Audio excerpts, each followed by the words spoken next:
नमस्कार दोस्तों, स्वागत है आपका आपके अपने YouTube चैनल एग्जाम प्रेप पे। अब की बार बिहार एसएससी पार Bihar SSC inter level mains की एग्जाम डेट फाइनली आ चुकी है और ये डेट दी गई है 18 अक्टूबर।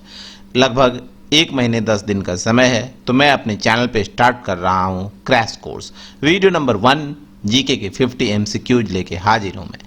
चलिए स्टार्ट करते हैं वीडियो, लेकिन उससे पहले यदि अभी तक आपने चैनल सब्सक्राइब नहीं किया तो चैनल सब्सक्राइब कर लें, साथ ही बेल आइकन पर प्रेस कर लें, जिससे कि आपको हमारे वीडियोज की नोटिफिकेशन तुरंत मिले जैसे ही नया अपलोड आए। चलिए अब स्टार्ट करते हैं इस वीडियो को। पहला प्रश्न आपके सामने है, निम्न में से कौन सी एक कंप्यूटर की भाषा नहीं है? क्या होगा सही उत्तर, बताएंगे आप लोग सारे बच्चे। कोबोल, पास्कल, ओम या बेसिक? तो यहाँ पे जो कंप्यूटर की भाषा नहीं है वो है कौन सी? ओम। कोबोल, पास्कल और बेसिक तीनों क्या है? तीनों कंप्यूटर की भाषा हैं। कोबोल भी है, पास्कल भी है और बेसिक भी है।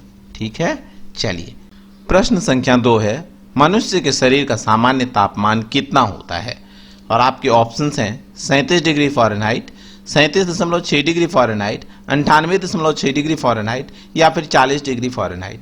तो यहाँ पे जो सही उत्तर होगा वो क्या हो जाएगा? वो होगा 98.6 डिग्री फ़ारेनहाइट। यदि ये सेंटीग्रेड के टर्म में हो तो हमारा उत्तर होगा 37 डिग्री सेंटीग्रेड। देखने में प्रश्न साधारण सा है, लेकिन बार बार रिपीट होता है, तो आप लोग अच्छे से याद कर लीजिए इन प्रश्नों को। चलिए देखते हैं अब अगला प्रश्न। क्वेश्चन है, भारत में ग्राम पंचायतों का गठन संविधान के किस अनुच्छेद के अंतर्गत किया गया है? ग्राम पंचायत का गठन कौन से अनुच्छेद के तहत किया गया है ये बताना है आपको। अनुच्छेद 40, अनुच्छेद 44, अनुच्छेद 36 या अनुच्छेद 48? तो अनुच्छेद 40 जो है, इसमें ग्राम पंचायतों के गठन के बारे में कही गई है कि राज्य सरकार का ये दायित्व होगा कि वो ग्राम पंचायतों के गठन के लिए प्रयास करेंगे, और इसी अनुच्छेद के आलोक में अनुसूची 11 जोड़ी गई भारतीय संविधान में, और क्या हुआ? ग्राम पंचायतों का गठन किया गया। ठीक है ना। चलिए अगला प्रश्न देखते हैं। क्वेश्चन है, विटामिन B12 में क्या पाया जाता है? दोस्तों आपको बताना है कि विटामिन B12 में क्या पाया जाता है। तो विटामिन B12 में जो पाया जाता है इनमें से वो है कोबाल्ट। इसी का नाम साइनोकोबालामिन है ना, कमेंट कीजिएगा आप लोग। चलिए आगे बढ़ते हैं, देखते हैं अगला प्रश्न। क्वेश्चन है, सूर्य का ताप पृथ्वी तक किस प्रक्रिया द्वारा पहुंचता है? संवहन, विकिरण, चालन या उपर्युक्त सभी? तो सूर्य का ताप, सूर्य से जो टेम्परेचर है, जो प्रकाश है, वो पृथ्वी तक कौन सी प्रक्रिया के द्वारा पहुंचता है? तो ये पहुंचता है विकिरण के द्वारा। विकिरण प्रक्रिया द्वारा सूर्य से पृथ्वी तक तापमान पहुंचता है। अगला प्रश्न देखते हैं। क्वेश्चन है, भारतीय रिजर्व बैंक के प्रथम गवर्नर कौन थे? आरबीआई के प्रथम भारतीय गवर्नर का नाम बताना है आपको। और कौन थे आरबीआई के गवर्नर? तो आरबीआई के जो पहले गवर्नर थे वो थे CD देशमुख। यहाँ पे आपको एक प्रश्न का उत्तर कमेंट सेक्शन में देना है। आरबीआई के वर्तमान गवर्नर का नाम आप लोग कमेंट करके बताइएगा कमेंट सेक्शन में। ठीक है ना, जरूर से बताइएगा। चलिए बढ़ते हैं आगे, देखते हैं अगला प्रश्न। क्वेश्चन है, संतोष ट्रॉफी किस खेल से संबंधित है? बहुत बार पूछा जाता है संतोष ट्रॉफी से संबंधित प्रश्न, तो आप लोगों को हो सकता है याद हो पहले से, याद नहीं है तो याद कर लीजिए अच्छे से कि ये क्वेश्चन बहुत ही इंपॉर्टेंट है और आपके एग्जाम में भी पूछा जा सकता है। तो संतोष ट्रॉफी जो है ये दिया जाता है किसमें? फुटबॉल में। बढ़े आगे, लीजिए अगला प्रश्न है, खानवा का युद्ध किसके बीच हुआ था? आपको बताना है कि खानवा का युद्ध जो कि हुआ था कब? 16 मार्च 1527 ईस्वी को किसके बीच लड़ा गया था ये बताना है आपको। तो बताइए क्या होगा सही उत्तर? बाबर और राणा सांगा, बाबर और इब्राहिम लोदी, बाबर और राणा कुंभा या फिर बाबर और सिकंदर लोदी? तो किसके बीच हुआ था ये युद्ध?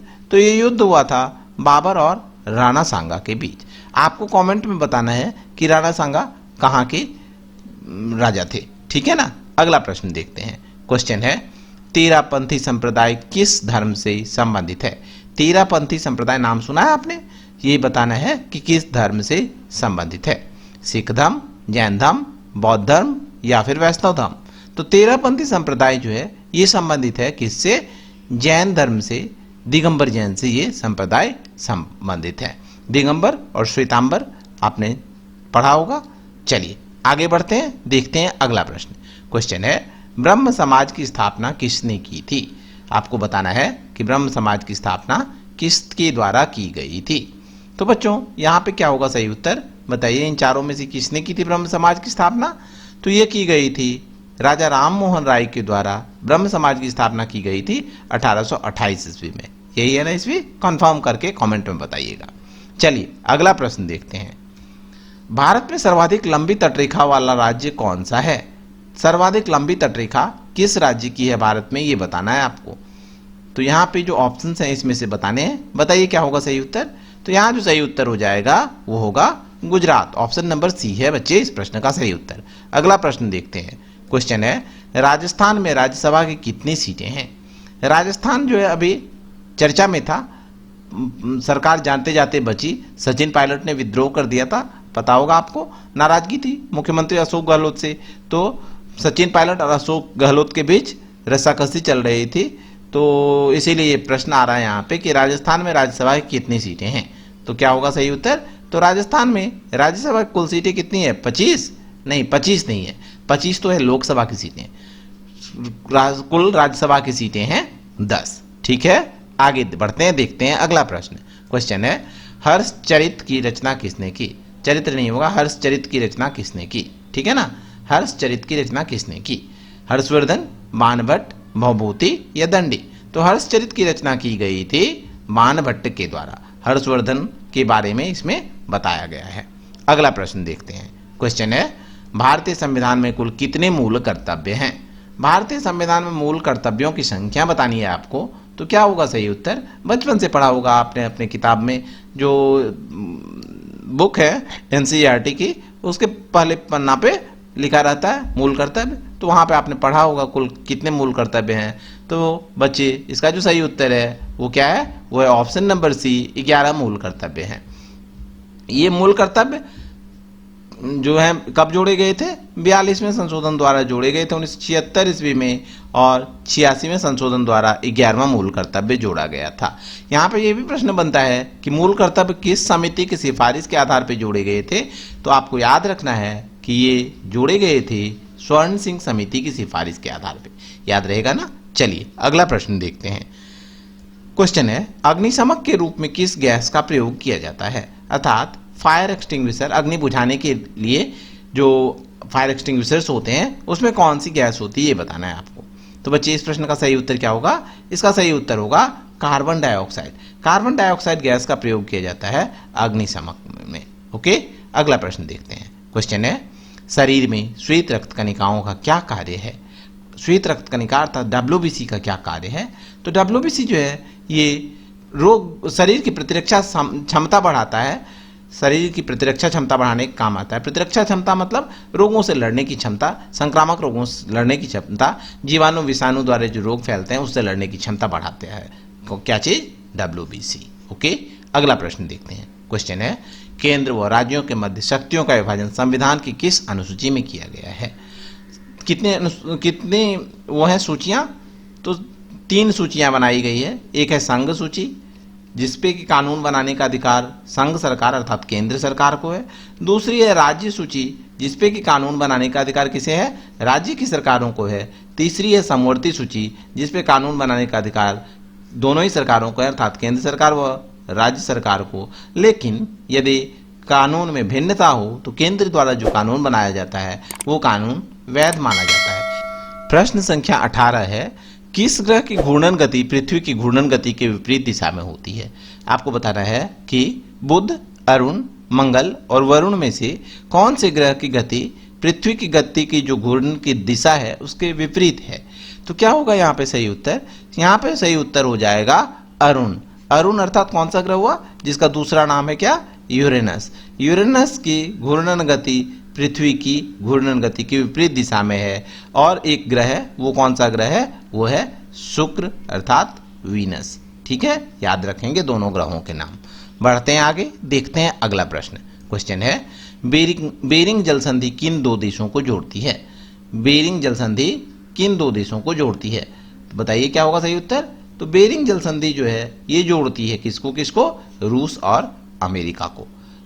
अगला क्वेश्चन है, महात्मा गांधी ने कांग्रेस के किस एकमात्र अधिवेशन की अध्यक्षता की थी?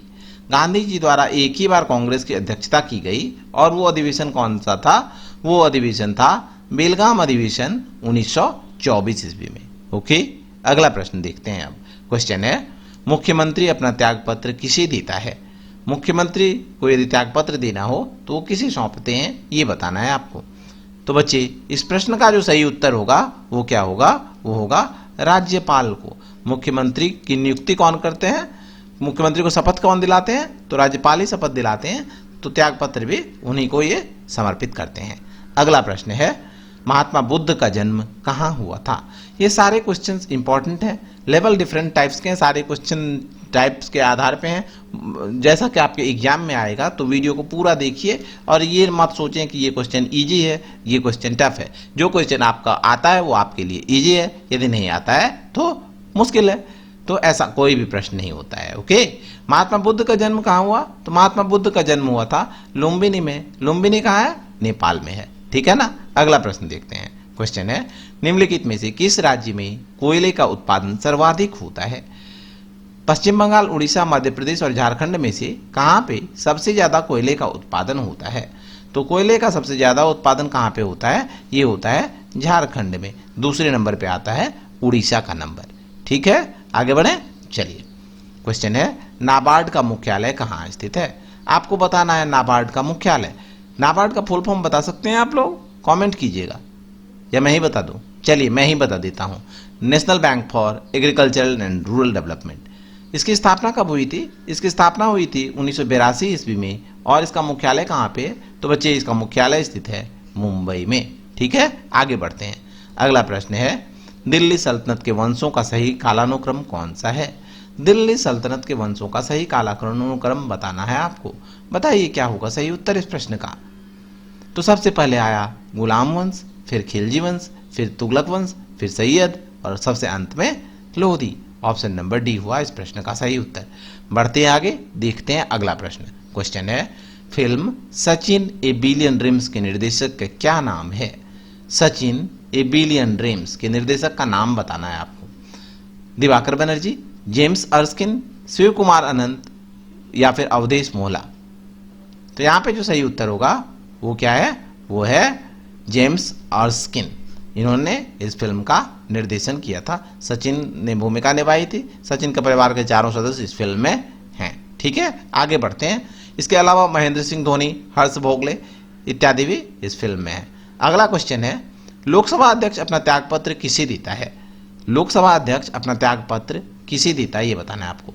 तो लोकसभा अध्यक्ष की नियुक्ति कैसे होती है? तो लोकसभा के सदस्यों में से ही चुना जाता है। ये अपना त्यागपत्र समर्पित करते हैं लोकसभा के उपाध्यक्ष को। ओके, अगला प्रश्न देखते हैं। क्वेश्चन है, जल का घनत्व किस तापमान पर अधिकतम होता है? बहुत बार ये क्वेश्चन पूछा गया है। Very very very important question, और हो सकता है आपके एग्जाम में इस बार फिर पूछा जाए। तो किस तापमान पर होता है जल का घनत्व अधिकतम? ये होता है 4 डिग्री सेंटीग्रेड तापमान पर। एक्चुअली ये होता है 3.98 डिग्री सेंटीग्रेड तापमान पे, लेकिन इसको हम लोग जो कि 4 डिग्री सेंटीग्रेड के बराबर है इसीलिए 4 डिग्री सेंटीग्रेड मान लिया जाता है। ओके ना। अगला प्रश्न देखते हैं। क्वेश्चन है, निम्न में से सबसे ज्यादा आवृत्ति किन तरंगों की होती है? किस तरंग की आवृत्ति सबसे ज्यादा होती है ये बताना है आपको। आवृत्ति ज्यादा होगा तो क्या होगा? आवृत्ति के ठीक क्या होता है? व्युत्क्रमानुपाती होता है क्या चीज? तरंग दैर्ध्य। तो आवृत्ति ज्यादा तो तरंग दैर्ध्य कम। तो किसकी आवृत्ति सबसे ज्यादा होती है इन चारों में से? एक्सरे, रेडियो तरंग, गामा रे या सूक्ष्म तरंग? तो सही उत्तर होगा गामा रे की आवृत्ति सबसे ज्यादा होती है, तरंग दैर्ध्य सबसे कम होता है, और रेडियो तरंगों की जो आवृत्ति होती है वो इन चारों में सबसे कम होती है और तरंग दैर्ध्य सबसे ज्यादा होता है। ओके, अगला प्रश्न देखते हैं। क्वेश्चन है, तीसरी बौद्ध संगीति किसकी अध्यक्षता में हुई थी? कितनी बौद्ध संगीतियां हुई थी टोटल? तो टोटल 4 बौद्ध संगीति हुई थी। यहाँ पे तीसरी बौद्ध संगीति की बात हो रही है। ये कब हुई थी? ये हुई थी 250 ईस्वी पूर्व में। किसके शासनकाल में? अशोक के शासनकाल में हुई थी संगीति का आयोजन, और इसकी अध्यक्षता की गई थी मोगलीपुत्र तिस्स के द्वारा। और कहाँ पे हुई थी ये हुई थी पाटलिपुत्र में। ओके, अगला प्रश्न देखें। लीजिए, क्वेश्चन है, बिहार विधानसभा में कितनी सीटें हैं? विधानसभा का चुनाव आने वाला है तो हो सकता है यह क्वेश्चन आए आपके एग्जाम में, इसीलिए क्वेश्चन डाला गया है। बताइए कितनी सीटें हैं बिहार विधानसभा में? तो बिहार विधानसभा में जो सीटों की संख्या है वो है 243। ठीक है, याद रखेंगे। अगला प्रश्न है आपके लिए, पाक जलडमरू मध्य किन दो देशों को आपस में जोड़ता है? पाक जलडमरू मध्य, क्या भारत और पाकिस्तान को? नहीं, भारत और पाकिस्तान को नहीं जोड़ता है, ये जोड़ता है भारत और श्रीलंका को। ऑप्शन नंबर सी है इस प्रश्न का सही उत्तर। ठीक है, आगे बढ़े। लीजिए नेक्स्ट क्वेश्चन है, दीपा कर्माकर निम्न में से किस खेल से संबंधित है? दीपा कर्माकर का संबंध किस खेल से है? कुश्ती, कबड्डी, क्रिकेट या फिर जिम्नास्टिक? तो क्या होगा सही उत्तर? तो इस प्रश्न का जो सही उत्तर है वो है क्या? वो है जिम्नास्टिक। और ये क्यों आई थी चर्चा में, क्यों फेमस है दीपा कर्माकर? क्योंकि इन्होंने 2014 में पहली महिला हैं जिन्होंने जिम्नास्ट में भारत को पदक दिलाया था। 2014 के कौन से खेल में? राष्ट्रमंडल खेल में, जो कि हुए थे ग्लासगो में, उसमें इन्होंने पदक जीता था, इसीलिए ये फेमस हो गई थी। ओके, अगला प्रश्न देखते हैं अब। नेक्स्ट क्वेश्चन है, यूनेस्को का मुख्यालय कहाँ स्थित है? तो क्या आप यूनेस्को का फुल फॉर्म बता सकते हैं या फिर मैं ही बताऊं? चलिए मैं ही बता देता हूं। United Nations educational, scientific and cultural organisation. इसका मुख्यालय बताना है आपको, जेनेवा, पेरिस, लंदन या New York. UNESCO, United Nation educational, scientific and cultural organisation. तो इसका मुख्यालय कहाँ पे है? न्यूयॉर्क? नहीं भैया, न्यूयॉर्क नहीं है, इसका मुख्यालय स्थित है पेरिस में। ठीक है, आगे बढ़े। लीजिए नेक्स्ट क्वेश्चन, गुप्त वंश की स्थापना किसने की थी? गुप्त वंश की स्थापना किसके द्वारा की गई थी? तो बच्चे, गुप्त वंश की स्थापना की गई थी श्रीगुप्त के द्वारा। श्रीगुप्त ने 3री सदी में गुप्त वंश की स्थापना की थी। ओके, आगे बढ़े। लीजिए नेक्स्ट क्वेश्चन है, गॉडगिल फार्मूला किससे संबंधित है? गॉडगिल फार्मूला का संबंध इसमें से किससे है? वित्तीय संसाधन, वैज्ञानिक अनुसंधान, अंतरराष्ट्रीय संबंध या फिर जल संसाधन? तो बच्चे इस प्रश्न का जो सही उत्तर होगा वो क्या होगा? वो होगा वित्तीय संसाधन। वित्तीय संसाधन से संबंधित है गॉडगिल फार्मूला। ओके, आगे बढ़े। लीजिए नेक्स्ट क्वेश्चन है, ये सारे क्वेश्चंस बहुत ही इंपॉर्टेंट है, तो आप लोग इन क्वेश्चन को अच्छे से याद कर लीजिए। इन प्रश्नों को आपके एग्जाम में क्वेश्चन तो टकराएगा ही, आएगा ही, तो आपको बेनिफिट जरूर से मिलेगा। बताइए क्या होगा इस प्रश्न का उत्तर? प्रश्न है, सूर्य के निकटतम दूसरा ग्रह कौन सा है? निकटतम देखते ही नहीं लगा देना आप लोग निशान। सूर्य के निकटतम दूसरा यानी कि सबसे नजदीक के बाद वाला, तो कौन सा होगा? वो होगा शुक्र ग्रह। सबसे निकटतम तो बुध है, दूसरे स्थान पे शुक्र का नंबर आता है, अर्थात वीनस। ओके, अगला प्रश्न है, मैं नाम इसलिए बता देता हूं वीनस, जैसे मैंने बोला कि ऐसा भी होता है, हुआ है कि शुक्र नहीं लिख के वीनस लिख दिया जाता है, तो आपको नाम यदि पता नहीं होगा तो आप कंफ्यूज हो जाएंगे। ओके, वर्तमान में भारतीय रेल मंत्री कौन है? अभी रेल बहुत ही चर्चा में है, speak up for SSC railway students के कारण, पता है ये आपको। तो क्यों है भाई भारतीय रेल चर्चा में? बता दिया मैंने, रेलवे के जो एनटीपीसी और ग्रुप डी की जो वैकेंसी निकली थी उसके एग्जाम डेट्स नहीं आ रही थी, तो भारतीय रेल बहुत ही चर्चा में है। तो ये क्वेश्चन बनता है कि भारतीय रेल मंत्री कौन है? तो आज की तारीख में भारतीय रेल मंत्री कौन है बता सकते हैं आप लोग? तो वो है पीयूष गोयल जी। ठीक है, अगला प्रश्न देखते हैं। क्वेश्चन है, बीजक किसके द्वारा लिखी गई? बीजक किसने लिखी थी? बाणभट्ट, कबीर, तुलसीदास या फिर चाणक्य? तो बीजक जो है ये लिखी गई थी कबीरदास के द्वारा, कबीर के द्वारा। ओके, अगला प्रश्न पढ़ते हैं, जालियांवाला बाग हत्याकांड किस अधिकारी के निर्देशन में हुआ था? Captain Munro, Lord Curzon, General Dyer या फिर लॉर्ड मिंटो? तो ये कब हुआ था? 13 अप्रैल 1919 को ना। किसने आदेश दिया था गोली चलाने का? तो जनरल रेजिनल्ड डायर ने गोली चलाने के आदेश दिए थे, उन्हीं के निर्देशन में यह हत्याकांड हुआ था, जिसमें कि 350 से ज़्यादा लोग मारे गए थे और हजारों लोग घायल हुए थे। अगला प्रश्न देखते हैं। क्वेश्चन है, मलेरिया रोग किसके कारण होता है? मलेरिया किसके कारण होता है ये बताना है आपको। जीवाणु, विषाणु, प्रोटोजोआ या फिर कवक? जीवाणु के कारण? नहीं भाई साहब, जीवाणु के कारण नहीं होता है मलेरिया। मलेरिया जो है ये होता है प्रोटोजोआ के कारण, और किसके कारण? प्लाज्मोडियम विवैक्स के कारण। प्लाज्मोडियम विवैक्स के कारण मलेरिया रोग होता है। ठीक है ना, मच्छर है इसका वाहक। आगे बढ़ते हैं, देखते हैं अगला प्रश्न। क्वेश्चन है, संविधान में संशोधन किस अनुच्छेद के अंतर्गत होते हैं? कौन से अनुच्छेद के अंतर्गत संविधान संशोधन का प्रावधान है? तो ये प्रावधान किस अनुच्छेद में है? ये प्रावधान है अनुच्छेद 368 के अधीन। अनुच्छेद 370 क्या था? अनुच्छेद 370 में प्रावधान किए गए थे, विशेष राज्यों का प्रावधान है इसमें। जम्मू कश्मीर को विशेष राज्य का दर्जा दिया गया था इस अनुच्छेद के तहत ही। 352 क्या है? आपात स्थिति की घोषणा। 360 क्या है? वित्तीय आपात की घोषणा। ठीक है, आगे बढ़े। लीजिए नेक्स्ट क्वेश्चन है, वायुयानों के उड़ानों के लिए सबसे उपयुक्त परत कौन सी है? वायुयान की उड़ान के लिए सबसे उपयुक्त परत कौन सी होती है ये बताना है। तो वायुयान जिस परत में उड़ते हैं वो कौन सी परत है? वो है समताप मंडल। क्षोभ मंडल में क्यों नहीं उड़ते हैं? क्योंकि क्षोभ मंडल में जो है डिस्टर्बेंसेस ज़्यादा होते हैं, मौसमी घटनाएं इसी मंडल में घटित होती है क्षोभ मंडल में, तो यहाँ पे डिस्टर्बेंसेस ज़्यादा होती है, इसीलिए जो वायुयान है डिस्टर्बेंस से बचने के लिए समताप मंडल में उड़ती है। ठीक है ना। अगला प्रश्न देखते हैं। क्वेश्चन है, उच्च न्यायालय के मुख्य न्यायाधीश की सेवानिवृत्ति की आयु कितनी होती है? 65 वर्ष, 58 वर्ष, 62 वर्ष या फिर 60 वर्ष?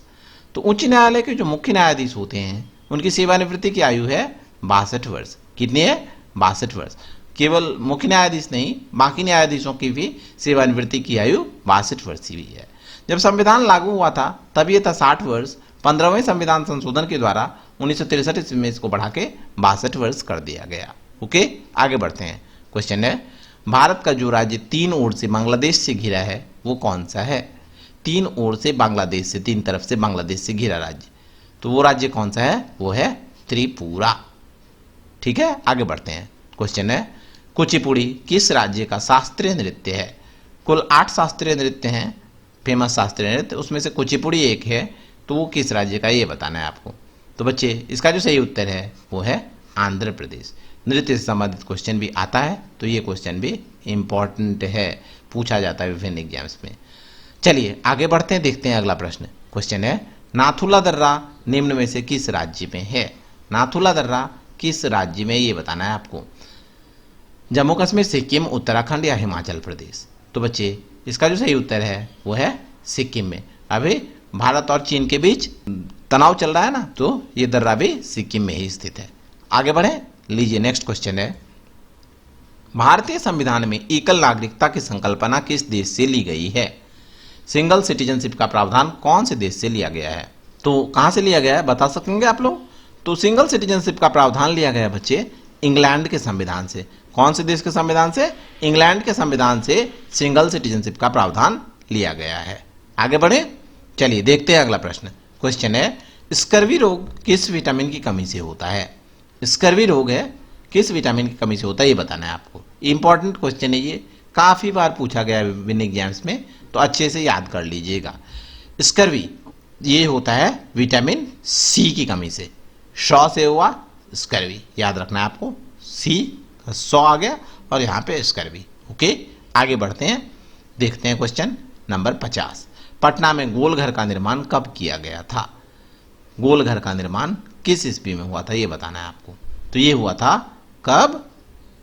1786 ईस्वी में जेम्स ऑस्टिन के द्वारा गोलघर का निर्माण कराया गया था ब्रिटिश सैनिक के लिए। ओके, तो ये थे 50 क्वेश्चंस। 50 में से आपने कितने प्रश्नों का सही उत्तर दिए कमेंट में बताना, और वीडियो पसंद आया तो लाइक करना, लाइक करने के साथ ही शेयर करना ना भूलना आप लोग। धन्यवाद बच्चों।